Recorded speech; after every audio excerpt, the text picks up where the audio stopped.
This year, Lunar New Year lands on February the 17th. It's the year of the horse, a year people usually link with action and high energy. All across the US, Lunar New Year fairs are popping up in neighborhoods. In China, the holiday is about going home, private and deeply personal. In the US, it turns into a public moment when Chinese and Asian communities share their culture with everyone else. Let me give you a few insider tips on how to explore it like a pro, what to eat, what to watch, and what to actually experience. Of course, let's start with food. Look for 煎饼果子. It's a Chinese savory crepe made fresh on a hot griddle. If you spot one, congratulations, you are at a very legit Lunar New Year fair. You should absolutely stop and get one, even if the line looks long. Don't worry, the wait won't be boring, because the cooking itself is part of the show. Traditionally, 煎饼 batter isn't made from just one type of flour. It's usually a mix of grains. Classic versions include mung bean flour and millet, sometimes with a bit of sorghum or corn mixed in. That's why 煎饼 can taste slightly different from store to store. When there's more whole grain in the batter, the smell is incredible, very nutty and fragrant, but the bite can be a little rougher. With more wheat flour, it's softer and smoother, just not quite as sweet. It starts with a hot, round griddle. The vendor pours a ladle of batter onto the surface and quickly spreads it into a thin circle. Think of it like making a crepe, but faster, hotter, and with a lot more confidence. This step really sets the foundation. If the crepe isn't even, everything that follows gets harder. Before the batter fully sets, eggs are cracked directly on top and spread across the surface, then sprinkled with chopped scallions.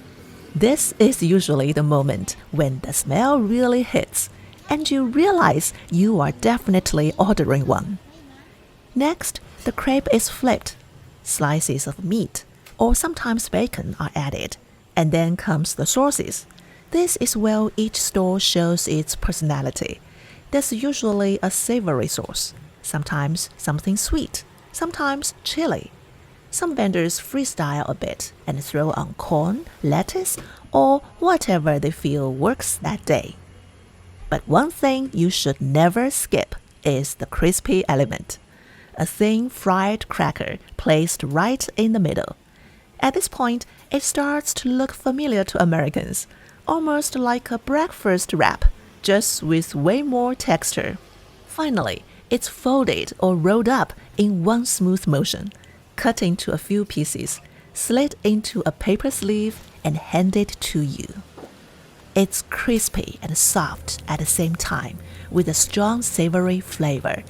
You get egg, sauce, and crunch in every bite. More generally, any store where food is made fresh and you can smell it from across the fair is usually a good sign. And even if you're not planning to buy anything, don't rush off. This is America. Free samples are part of the experience. You might walk away feeling like you've already eaten half a meal. As I walk through a Lunar New Year fair, I keep reminding myself, it's not Chinese New Year, it's Lunar New Year. This holiday isn't just Chinese. It's celebrated across Korea, Vietnam, Singapore, Malaysia, and parts of Indonesia. Different places, different traditions, but the same core values. Family first, respect for elders, and a fresh start for the year ahead. Now, at the fair, what do you watch? Most people stop when they hear the drums and see lion dances. That's great, it's festive. But if you want the most jaw-dropping performance, remember one thing: face changing. Check the schedule and don't miss it. How fast is face changing really? In movies, 24 frames per second are enough to fool your eyes, but a master face changer can switch faces in less than 1/24th of a second. Before your brain processes the next frame, the change is already done, right in front of you. What makes face changing mesmerizing isn't just how fast it is, it's the emotional jolt. Each color carries a personality. Red stands for loyalty and courage. Black signals strength and integrity. White hints at cunning and deception. When those faces switch faster than your brain can keep up, it feels unsettling in a familiar way. It's like watching emotions flip in real life. Confidence, anger, charm, suspicion, sometimes all within a single conversation. Face-changing art was once so protected that in 1987, it was classified as a second-level state secret in China. Traditionally, it was passed down only from father to son, never to daughters, for fear the technique might leave the family. For many Western audiences, their first close-up experience with face-changing happens at a Hai Di Lao hot pot restaurant. You might have one in your city. They usually run the show around 7 every night.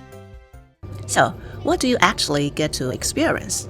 If you only choose one hands-on activity, I'd say try traditional musical instruments. That's when you really touch the culture. Calligraphy requires knowing characters. Paper cutting requires understanding symbols. But music is different. You pull a string, pluck a note, listen, and you are already in. Music is one of the few cultural languages that doesn't need translation. In cities with large Asian communities, you might also catch a parade. If you have seen New Year parades in China, you know they can be massive, almost intimidating. In the US, parades are smaller and much more approachable. And that difference matters because what you are seeing is how a community chooses to show up in public. As US-China relations keep getting worse, we are already in a new Cold War. For Chinese Americans, staying comfortably neutral is getting harder. Whether people want to or not, there's growing pressure to pick a side. That choice is about ideology.